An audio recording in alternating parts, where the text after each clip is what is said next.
नमस्कार. जय महाराष्ट्र. मी दीपाली सय्यद बोलते. नीट पेपर संदर्भात ज्या पद्धतीने आपले भारताचे भविष्य असलेले विद्यार्थी आंदोलन करतायत, नक्कीच तो त्यांचा हक्क आहे. आणि आपण ज्या भारतभूमीमध्ये राहतोय त्या ठिकाणी लोकशाही आहे आणि व्यक्ती स्वातंत्र्य सुद्धा आहे. परंतु व्यक्ती स्वातंत्र्याचा वापर कशा पद्धतीने केला पाहिजे ह्याचा एक विशेष अधिकार आहे. सगळ्यात आधी ज्या पद्धतीने विद्यार्थ्यांवर मारहाण झाली आहे, ज्या पद्धतीने पोलिसांनी लाठी चार्ज केला आहे, त्या गोष्टीचा मी निषेध करते, मनापासून निषेध करते.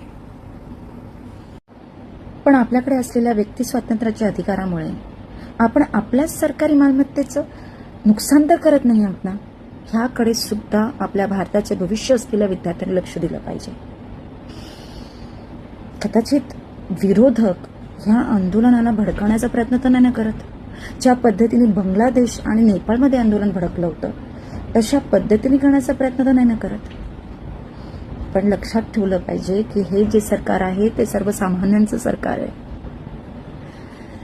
हे जे सरकार आहे श्रीरामाचे सैनिक आहे, हे आपण विसरता कामा नये. शेवटी माझं हेच मत आहे, आपल्या भारताची संस्कृती ही वरिष्ठांचा आदर करणं आहे.